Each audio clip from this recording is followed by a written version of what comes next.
Hello everyone, welcome to my channel. ये है NORCET 2023 previous year question part 1।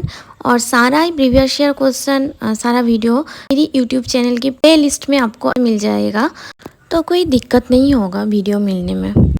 मैं सारा ही प्रीवियस ईयर क्वेश्चन कराऊंगी क्योंकि प्रीवियस ईयर्स क्वेश्चन बहुत इंपॉर्टेंट होता है। मैंने सारा फॉलो किया था ये, और ये बहुत इंपॉर्टेंट होता है सारा प्रीवियस ईयर क्वेश्चन। कभी कभी तो सेम टू सेम ही आ जाते हैं क्वेश्चन में, या फिर कभी कभी ऐसा आता है कि उस टाइप का आते हैं कि उस क्वेश्चन कर लोगे तो दूसरा क्वेश्चन भी सॉल्व कर पाओगे नॉर्सेट में।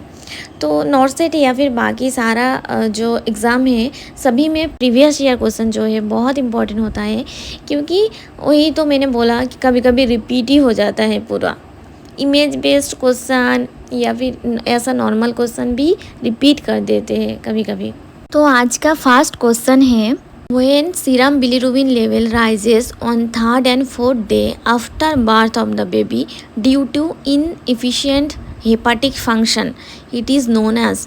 तो किसी बेबी का third day and fourth day क्या हो रहा है, बिलीरुबिन लेवल इंक्रीज हो रहा है।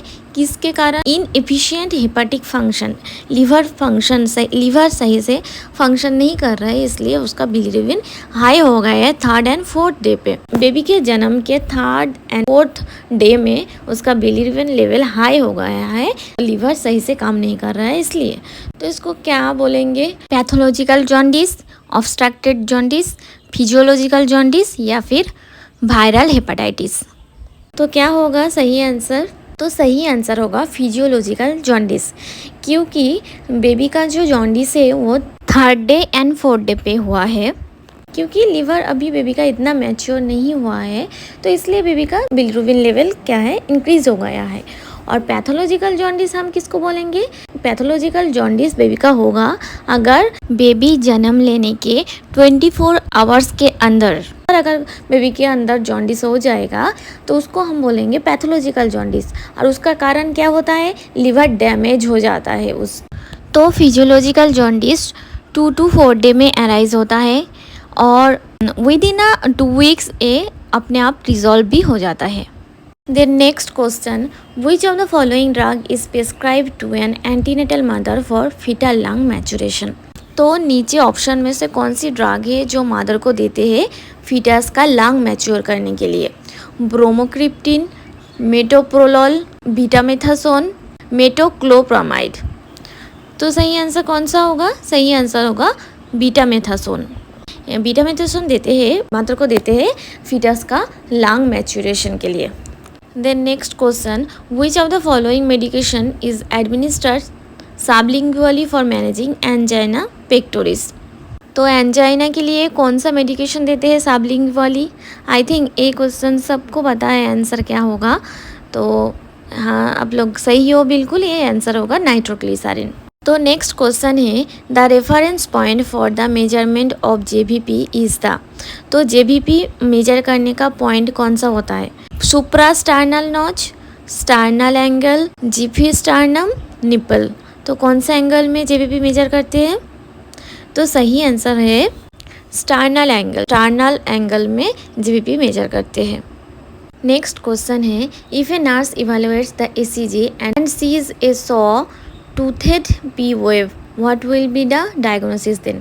तो एक नर्स ईसीजी मॉनिटर कर रहे हैं, एसेस कर रहे हैं और देख रहे हैं कि ईसीजी में सॉ टूथेड पी वेव दिखाई दे रहा है, तो एक किसका डायग्नोसिस हो सकता है? Atrial flatter, premature junction complications, atrial fibrillation, nasal arrhythmia. तो सही आंसर कौन सा होगा? सॉ टूथेड पी वेव किसकी ईसीजी में दिखाई देता है? Atrial flatter. एट्रियल फ्लैटर की कंडीशन में सॉ टूथेड पी वेव दिखाई देगा। इधर मैंने फोटो डाल दिया है एट्रियल फ्लैटर और एट्रियल फिब्रिलेशन का। अगर ये फोटो आप याद रखोगे तो एट्रियल फ्लैटर एट्रियल फिब्रिलेशन में गलत नहीं होगा। Then next question, non stress test is said to be normal if they are. तो एनएसटी कब नॉर्मल बोलेंगे?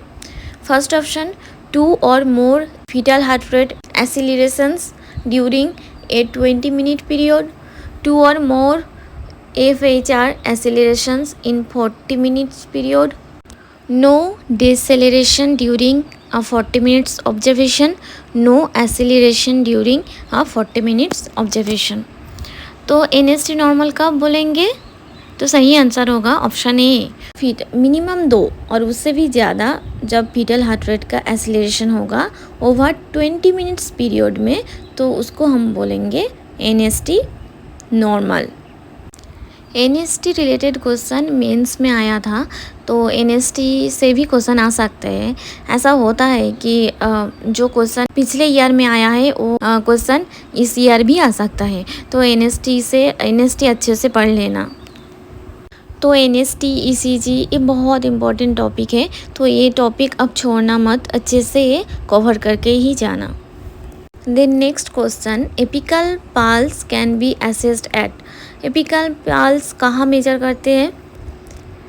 Eight second intercostal space in the left mid clavicle line, between second and third intercostal space in the left mid clavicular line, between fourth and fifth intercostal space in the left mid clavicular line, between fifth and sixth intercostal space in the left mid clavicular line।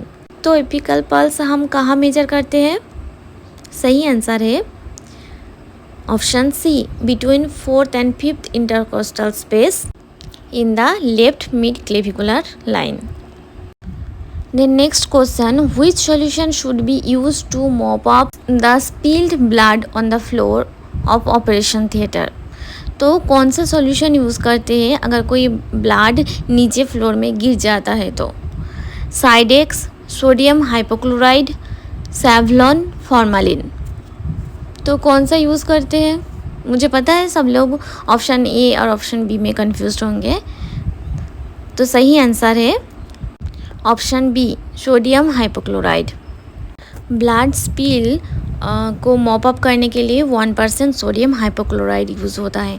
और साइडेक्स क्या है? साइडेक्स का दूसरा नाम है ग्लूटाल्डिहाइड, जो use होता है एंडोस्कोप को डिसइंफेक्टेंट करने के लिए। Then next question, what are the benefits of kangaroo mother care? तो KMC का बेनिफिट क्या है? इट मेंटेन्स टेम्परेचर मेंटेन करते हैं।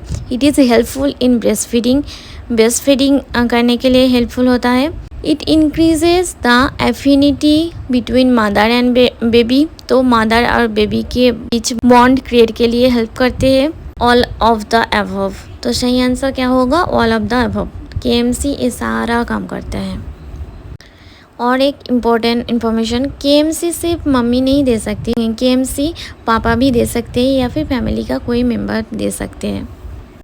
Then next question, Widal test is done in the diagnosis of. Widal test किसका डायग्नोसिस करने के लिए यूज़ होता है? Rheumatic fever, hay fever, enteric fever, dengue fever. तो सही आंसर क्या है? Enteric fever. एंटेरिक फीवर का डायग्नोसिस के लिए वाइडल टेस्ट यूज़ होता है। एंटेरिक फीवर का दूसरा नाम क्या है? Typhoid fever. तो टाइफाइड फीवर या फिर एंटेरिक फीवर डायग्नोसिस के लिए कौन सा टेस्ट यूज़ होता है? वाइडल टेस्ट यूज़ होता है। Next question, which of the following electrolyte imbalance is associated with digoxin toxicity? तो कौन सी इलेक्ट्रोलाइट इम्बैलेंस की वजह से डिगॉक्सिन टॉक्सिसिटी होता है? हाइपोकैलेमिया, हाइपरनेट्रीमिया, थर्ड ऑप्शन हाइपोनेट्रीमिया होना चाहिए था, 2 बार ही हाइपरनेट्रीमिया लिख दिया। And fourth option hypocalcaemia. तो कौन सा ऑप्शन सही होगा? तो सही आंसर होगा ऑप्शन ए, हाइपोकैलेमिया। अगर पोटेशियम कम हो जाएगा तो डिगॉक्सिन टॉक्सिसिटी होता है। और एक चीज़ आप लोग याद रखना कि डिगॉक्सिन की वजह से पोटेशियम लेवल इंक्रीज हो जाता है, लेकिन पोटेशियम के लेवल अगर कम हो तो डिगॉक्सिन टॉक्सिसिटी होता है, और डिगॉक्सिन की वजह से पोटेशियम का लेवल इंक्रीज हो जाता है। तो ये वाइस वर्सा है, तो ये चीज़ आप याद रख लेना। नेक्स्ट क्वेश्चन है, intermittent positive pressure breathing is contraindicated in. Intermittent positive pressure breathing कौन सा कंडीशन में कॉन्ट्राइंडिकेटेड है? बिल्कुल भी नहीं देना होता है। Comatose patient, पाल्मोनरी oedema, एज्मा, ट्राकियो oesophageal fistula. तो सही आंसर है ट्राकियो इसोफेजियल फिस्टुला। इस कंडीशन में इंटरमिटेंट पॉजिटिव प्रेशर ब्रीदिंग नहीं देंगे।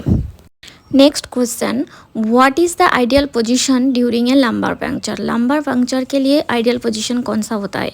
Lateral recumbent position with knee flexed, supine position, lateral position with extra pillows under the head, और फोर्थ ऑप्शन फाउलर्स पोजीशन। तो lumbar puncture के लिए कौन सा पोजीशन देंगे? Option A lateral recumbent position with knee flexed. ये position क्या करेगा? सरफेस एरिया इंक्रीज करेगा, तो वर्टिब्रा के अंदर कैनुला इंसर्ट करना इजी होगा।